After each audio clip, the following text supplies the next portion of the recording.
नमस्कार दोस्तों, आज के इस वीडियो में एक और इम्पोर्टेंट क्वेश्चन हम करने वाले हैं। एक्सरसाइज के क्वेश्चन कर रहे हैं, जैसे कि आपने डिमांड रखी थी सर एक्सरसाइज के भी क्वेश्चन कराएं, तो रेगुलर हम एक्सरसाइज के क्वेश्चन कर रहे हैं। और जो नए नए प्रकार के हैं, यानी अब एक जैसे क्वेश्चन है तो वो बार बार में क्वेश्चन हम नहीं कर रहे, नए नए टाइप के क्वेश्चन आ रहे हैं। तो एक दो प्रकार के क्वेश्चन और पड़े हैं, वो भी मैं करवा देता हूं। फिर हम इसी स्पेयर के अंदर एक और नया टॉपिक शुरू करने वाले हैं। तो लगभग 20 से 22 क्लासेज में ये जो आपकी 10-10, 15-15 मिनट की आपकी क्लासेज हैं, इनमें ये 20-22 क्लासेज आपकी होने वाली हैं स्पेयर टॉपिक से संबंधित है। और शायद इतने ही जो आपका कौन है, शंकु है, उसके संबंधित भी इतने ही लेक्चर होने वाले हैं। तो कुल मिलाकर इसमें दोस्तों जो आप कह रहे हैं कि थोड़े से बड़े लेक्चर लीजिए, तो बड़े लेक्चर्स दोस्तों मैं आपको पहले भी कह चुका हूं कि बड़े लेक्चर्स पॉसिबल नहीं होते हैं। क्योंकि देखिए दोस्तों, और इसमें मैंने पहले भी बहुत सारी इसमें समस्याएं बताई हैं कि इतने ये चीज़ें आती हैं, क्योंकि इसमें स्टोरेज की भी प्रॉब्लम आती है, क्योंकि सारी चीज़ें मैं फ़ोन से ही शूट वगैरह सब कुछ यहीं से करता हूं। तो बहुत सारी प्रॉब्लम्स होती है, बड़े वीडियोज़ में बहुत बड़े वीडियोज़ बन जाते हैं, तो उन्हें अपलोड करने में टाइम लगता है। तो ये सारी चीज़ें मैंने समझा रखी हैं और आपसे राय लेकर ही कि लगभग कितने एवरेज कितना वीडियो बनाया जाए। तो आप सभी ने 15 से 20 मिनट, 10 से 15 मिनट इतना वीडियो कहा है, तो चलिए मैं इतना ही वीडियो रखूंगा। और आपने ये भी कहा है कितने वीडियोस बेस्ट होते हैं, तो ये बेस्ट भी होते हैं दोस्तों। 10 से 15 मिनट में आप रोजाना 2-2 वीडियोस, 3-3 वीडियोस देख सकते हैं। एक बार थोड़ा सा समय लगता है जब हम शुरुआत करते हैं, लेकिन देखिए रियल एनालिसिस हमने पूरी करवा दी, कॉमन कैटेगरी वगैरह, स्टैटिक्स, डायनेमिक्स, कॉम्प्लेक्स एनालिसिस, आप ग्रुप थ्योरी ले लीजिए, ये रिंग थ्योरी भी, और इतनी सारी बुकें हमने कंप्लीट करवा दी। डिफरेंशियल इक्वेशन वाली बहुत सारी बुकें हम कवर करवा चुके हैं दोस्तों। तो अब देखेंगे तो उनमें आपको टाइम क्या लगेगा, 4-4, 5-5 वीडियोस आप एक दिन में देख सकते हैं। 20-20 मिनट, 25-25 मिनट की एक दिन में आप देख सकते हैं। लगभग 10 से 15 दिनों के अंदर लगभग सारे वीडियोस आप कवर कर सकते हैं। तो आपको एक बार थोड़ा सा करवाते हैं तो टाइम लगता है, लेकिन बाद में आपको कहीं भी किसी प्रकार की दिक्कतें नहीं आएंगी। तो दोस्तों उम्मीद करता हूं आप मेरी बातों को समझ रहे होंगे और सपोर्ट दिखाएं दोस्तों, थोड़ा सा हमें कोऑपरेटिव करें तो आपकी बड़ी ही कृपा होगी दोस्तों। चलिए शुरू करते हैं क्वेश्चंस की। और जो हम क्वेश्चंस कर रहे थे, एक दो क्वेश्चन और हैं वो करवा देता हूं, थोड़ा सा दोस्तों समझा करें। चलिए क्वेश्चन देखिए, नेक्स्ट क्वेश्चन अलग प्रकार का क्वेश्चन है दोस्तों। और बाकी चिंता न करें, बिल्कुल एक एक चीज आपको मैं करवाने वाला हूं। इस साल सारी बुकें आपकी जितनी भी बीएससी में बुकें लगती हैं वो हम सारी बुकें कंप्लीट करने का प्रयास करेंगे। लगभग हमने 8-9 बुकें कंप्लीट करवा दी हैं दोस्तों। अब से पहले 8-9 बुकें कोई छोटा नंबर नहीं है, 1-1.5 साल के अंदर मैंने 8-9 बुकें बीएससी की कंप्लीट करवा दी हैं। और इतना मैटर जो हम कर रहे हैं स्टेप बाय स्टेप, किसी भी यूट्यूब चैनल पर आप देख लीजिए, बिल्कुल इतना फ्री में आपको कोई भी चीजें नहीं मिलेगी। कंटिन्यू तरीके से एक एक क्वेश्चन मैं आपको करवाता हूं, तो इसमें थोड़ा सा आप हमें कोऑपरेट करें दोस्तों। आप देख सकते हैं, आप खुद चेक कर लीजिए, कहीं भी इतना मैटर आपको नहीं करवाया हुआ मिलेगा, तो थोड़ा सा सपोर्ट किया करें। देखिए क्वेश्चन आपके सामने है, फाइंड द इंपॉर्टेंट क्वेश्चन है दोस्तों। ये क्वेश्चन मोस्ट इंपॉर्टेंट है, ये देखिए मैं लगा देता हूं, मोस्ट इंपॉर्टेंट क्वेश्चन है, तो बिल्कुल ध्यान से इस क्वेश्चन को सोल्व करना है आपको। Find the equation, find the equation of the sphere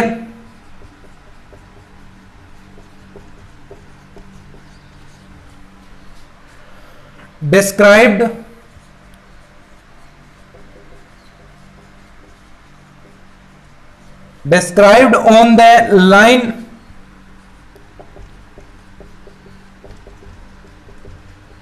joining the points। एक इंपॉर्टेंट चीज इस क्वेश्चन से संबंधित मैं बताने वाला हूं, आपको कहीं भी दिक्कत नहीं रहेगी ऐसे क्वेश्चंस में। 4 एंड 2 पॉइंट आपको दे रखे हैं, और ये कहा गया है कि दोस्तों आपके पास जो ये पॉइंट्स हैं एज एट डायमीटर, यानी व्यास के 2 पॉइंट्स आपको दिए गए हैं, एक ऐसा गोला दिया गया है। अब देखिए पूरा क्वेश्चन आपको मैं समझाऊंगा हिंदी और इंग्लिश दोनों में। Also find the area of the circle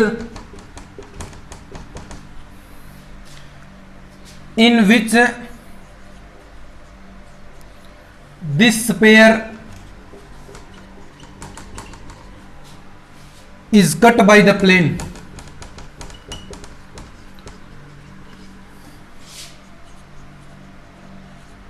2x plus y minus z बराबर 3। एक बार क्वेश्चन देखिए और फिर हम क्वेश्चन को समझाता हूं और किस प्रकार आपको करना है ये भी आपको मैं समझाऊंगा। तो एक बार क्वेश्चन देख लीजिए, ठीक है। अब क्वेश्चन समझिए क्या कहता है कि find the equation of the sphere. आपको एक गोले का समीकरण निकालना है और described on the line joining the points. आपको दो पॉइंट्स दे रखे हैं, यानी एक ऐसे गोले का समीकरण निकालना है वो जिसके दो उसका व्यास दे रखा है आपको और व्यास पर दो पॉइंट दे रखे हैं। मान लीजिए आपके पास ये गोला है और इसके व्यास पर दो पॉइंट आपको दे रखे हैं। इससे गुजरने वाले देखिए डिस्क्राइब्ड यहां से दो, एक तो आपको सबसे पहले इक्वेशन निकालने पड़ेगा इन दो पॉइंट्स की मदद से। इंपॉर्टेंट टॉपिक है दोस्तों, as a diameter also find the area.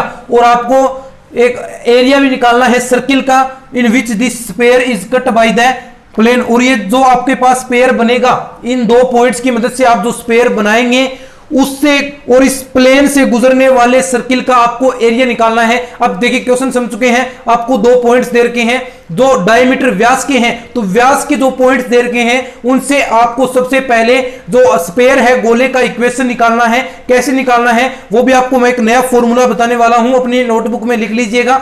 तो स्फीयर का इक्वेशन निकालना है सबसे पहले और फिर आपको स्फीयर का केवल मात्र एक काम कंप्लीट हो गया, स्फीयर का इक्वेशन निकाल दिया। दूसरा काम इसने कहा है कि आपको सर्किल का एरिया और निकालना है। जो आपको सर्किल बनेगा कहां से बनेगा, एक तो ये प्लेन और जो आपने ये यहां से स्फीयर का इक्वेशन बनाया है उससे जो सर्किल गुजरेगा उसका एरिया निकालना है। तो एरिया निकालने के लिए आपको पता है सबसे पहले क्या नीड होगी, आर की। आर मींस त्रिज्या, रेडियस उसकी होनी चाहिए। अगर रेडियस आपकी आ गई तो आप पाई आर स्क्वायर के फॉर्मूले से क्या निकाल लेंगे, उसका जो एरिया है या इस सर्किल का वो आप आराम से निकाल लेंगे। तो एक बार आप देख लीजिए और फिर हम इस क्वेश्चन में आगे बढ़ते हैं, ठीक है। अब मैं साफ कर देता हूं और हम जो चीजें हमें दे रखी हैं वो चीजें हम लिखते हैं और क्वेश्चंस को सोल्व करते हैं।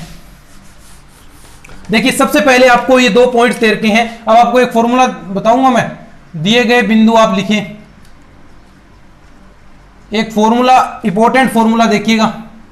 क्वेश्चन दोस्तों इंपॉर्टेंट है, इसमें जितना समय लग सकता है उतना हम आराम से इस क्वेश्चन को करने वाले हैं ताकि आपको अच्छे तरीके से ये क्वेश्चन समझ में आए। कहना क्या चाहता है, ये दो पॉइंट्स हैं, व्यास के दो बिंदु हैं, ठीक है। इनसे गुजरने वाला सबसे पहले आपको स्फीयर का इक्वेशन पता होना चाहिए। तो इनसे गुजरने वाले स्फीयर का इक्वेशन दोस्तों क्या होता है कि x माइनस x1, ये फॉर्मूला याद करें दोस्तों। यानी जब व्यास दिया हो, जब व्यास के या डायमीटर, व्यास यानी डायमीटर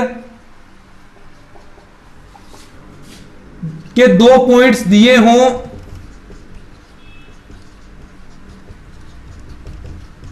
तो गुजरने वाले गोले का समीकरण, गुजरने वाले स्फीयर का equation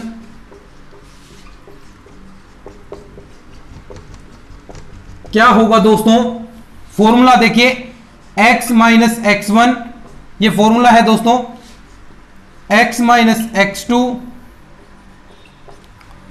x minus x1, x minus x2 और प्लस में दोस्तों क्या होगा, प्लस में y माइनस y1 और y माइनस y2 और ऐसे ही प्लस z माइनस z1 और z माइनस z2 बराबर 0। ये इक्वेशन होगा दोस्तों अगर जब आपको क्या दिया हो, आपको डायमीटर दिए हो, डायमीटर के दो पॉइंट्स दिए हो, तब आपको ये फॉर्मूला लगाना है। अब देखिए कुछ नहीं करना, आपकी इक्वेशन आ जाएगी यहां पर, केवल मात्र इस फॉर्मूले में वैल्यूज पुट कर दीजिए। x minus x1, x minus x1 की वैल्यू आपके पास 2 है। x माइनस x2, x2 की वैल्यू देखिए -2, माइनस से माइनस प्लस हो गया, ध्यान से करते जाए दोस्तों। y माइनस y1 यानी y प्लस, ये माइनस माइनस प्लस हो गया, y प्लस 1। और नेक्स्ट देखिए y माइनस y2, y2 क्या है 2, ये प्लस का है माइनस का। एक मिनट दोस्तों मैं इस पॉइंट को चेक कर लेता हूं, वरना एक माइनस की वजह से सारी प्रोसेस गलत हो जाएगी। ठीक है, ये प्लस का ही है, सही कर रहे हैं इतना। Plus z minus z1, z minus z1, z minus 4 और z माइनस z2, z2 की वैल्यू z प्लस 2 बराबर 0। इतना हुआ, ठीक है, इतना आप समझ गए हैं। अब देखिए अब इसको अंदर मल्टीप्लाई करा दीजिए x माइनस x2, तो ये फॉर्मूला बन गया दोस्तों a plus B into A minus B, यानी A square minus B square. तो ये फॉर्मूला आप लगाएंगे तो एक्स स्क्वेयर माइनस का 4, या आप इसे अंदर मल्टीप्लाई भी करवा सकते हैं दोस्तों, या अंदर मल्टीप्लाई करवा दीजिए या फिर ये फॉर्मूला ही लगा दीजिए, कोई बात नहीं, एक्स स्क्वेयर माइनस 4, ठीक है। अब देखिए प्लस एक ही बात आएगी दोस्तों, अंदर मल्टीप्लाई कराएं या ना कराएं। तो देखिए यहां पर, देखिए यहां पर मल्टीप्लाई कराना पड़ेगा वाई स्क्वेयर, और यहां पर माइनस 2y प्लस वाई और माइनस का 2 प्लस जेड स्क्वेयर माइनस का हो गया यहां पर देखिए z, और प्लस का 2z माइनस 4z और माइनस का 8 बराबर 0, ठीक है। ये प्लेन आप यहां पर लिख लीजिए, प्लेन काम देगा। अब तो आपका जो पहला क्वेश्चन था वो अब देखिए कंप्लीट हो रहा है, X square plus Y square वाला प्लस जेड स्क्वेयर वाला गोले का समीकरण निकालना है। तो यहां पर जो x की पावरें हैं एक्स वाई जेड की होंगी, वो वैल्यूज क्या होंगी, समान होंगी, यानी एक्स वाई जेड इस रूप में होगी, बिल्कुल समान है। अब देखिए यहां पर जो स्टेप्स होंगे वो 2x 2y 2z इस प्रकार के होंगे, x y y z ऐसे स्टेप नहीं होंगे, वो स्क्वायर का इक्वेशन नहीं होगा, तो ऐसी चीजें है ही नहीं यहां पर। तो देखिए उसके बाद x वाला पद, तो x वाला पद नहीं है, यानी माइनस का आप 0 प्लस का 0x कर सकते हैं, और y का देखिए माइनस का 2y प्लस y, माइनस का 2y प्लस y, तो यानी माइनस का y, और z वाले में देखिए दोस्तों 2z माइनस 4z, तो माइनस का 2z, और आप d की जगह क्या बचेगा -4 -2 -6, और यहां पर आगे है -8, तो माइनस का 14 बराबर 0। तो ये आपका पहला क्वेश्चन हो गया दोस्तों, जो आपको निकालना था कि स्पेयर का इक्वेशन क्या होगा। तो पहला स्पेयर का इक्वेशन आ गया है, स्क्रीनशॉट ले लीजिए, और उसके बाद हम नेक्स्ट स्टेप की ओर बढ़ते हैं।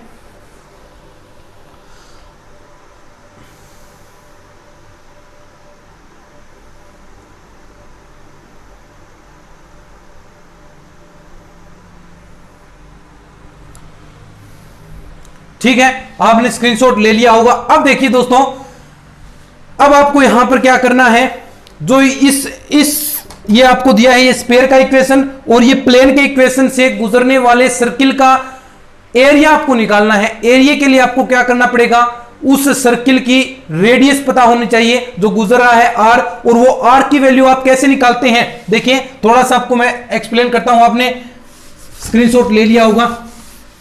अब देखिए, अब इंपॉर्टेंट चीजें आएंगी, देखिए थोड़ा सा पहले समझिएगा, समझने का प्रयास कीजिए, लेकिन इन कॉमन चीज है, मैं बार बार ये चीजें आपको समझा देता हूं, और समझाई भी है अच्छी तरीके से, ठीक है।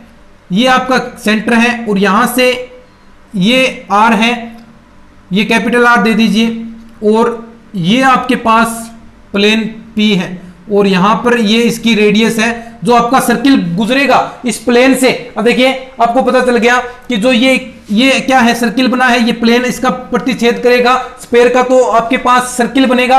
अब आपको ये रेडियस निकालनी है, क्योंकि एरिया निकालना है, तो इसके लिए सबसे पहले आपको गोले की त्रिज्या का पता होना चाहिए। क्या अभी तक आपने निकाला? नहीं निकाला, लेकिन आप निकाल सकते हैं क्योंकि आपके पास समीकरण आ गई है। दूसरी चीज, आपको यहां से इस सेंटर पॉइंट से जो इसका केंद्र निकालेंगे, इस सेंटर पॉइंट से ये आपको दूरी निकालनी पड़ेगी समतल से, क्योंकि आप तभी तो ये r निकाल पाएंगे समकोण त्रिभुज से, क्योंकि आपने ये लंब डाला है। तो देखिए कैसे निकालेंगे, तो सबसे पहले इसके केंद्र निकालिए। आपको पता है दोस्तों, केंद्र आप फटाफट निकाल देंगे, क्या होगा 0 माइनस यानी 1/2, और यहां पर होगा दोस्तों 1, ये सेंटर है। आप निकाल सकते हैं दोस्तों -u -v -w, ये फॉर्मूले आपने पढ़े हैं। अगर इसके अंदर -1/2 का भाग देंगे तो आपके पास केंद्र आ जाएंगे। अब आपके पास केंद्र आ गए तो गोले की रेडियस, स्पेयर की रेडियस क्या होगी, स्पेयर की रेडियस r बराबर √ फॉर्मूला है, याद है आपको, u² + v² + w² माइनस का d। अब देखिए r की वैल्यू आपके पास आ गई है, u² की वैल्यू 0 है तो 0, और यहां पर v² की वैल्यू क्या होगी 1/4, और +1, और माइनस में d की वैल्यू क्या है दोस्तों, माइनस में आपके पास जो d की वैल्यू, -d की वैल्यू क्या है दोस्तों, -d यानी माइनस से माइनस प्लस हो गया, प्लस का 14। तो r की वैल्यू आपके पास क्या आ गई दोस्तों, यहां से इसे मल्टीप्लाई कराएंगे तो 1 + 1 1 + 4 + 56 अपॉन में 4 और अंडर रूट, और r की वैल्यू आपके पास आ गई, क्या आ गई दोस्तों, अंडर रूट 61/4। ये आपके पास स्फीयर की रेडियस आ गई है दोस्तों 61/4 अंडर रूट के अंदर। एक काम आपका हो गया दोस्तों, आपने ये रेडियस निकाल ली है, क्योंकि आपको निकालना है ये वाली r सर्किल की रेडियस निकालनी है, तो आपने ये निकाल ली। अब आपका दूसरा काम है, यहां से इस केंद्र से गुजरने वाले लंब की लंबाई कितनी होगी, समतल पर डाले गए लंब की लंबाई, तो आप यहां पर लिखेंगे। इसका कोई काम अब नहीं है आपके लिए। अब देखिए ये गोले के कोऑर्डिनेट है, आप लिख सकते हैं 0 1/2 1 गोले के केंद्र या स्फीयर के कोऑर्डिनेट, ठीक है। अब क्या करेंगे, केंद्र C से, ये केंद्र C से यहां पर डाले गए लंब की लंबाई कितनी होगी, केंद्र C से समतल कौन सा है 2x + y - z = 3 पर डाले गए लंब की लंबाई क्या आएगी दोस्तों,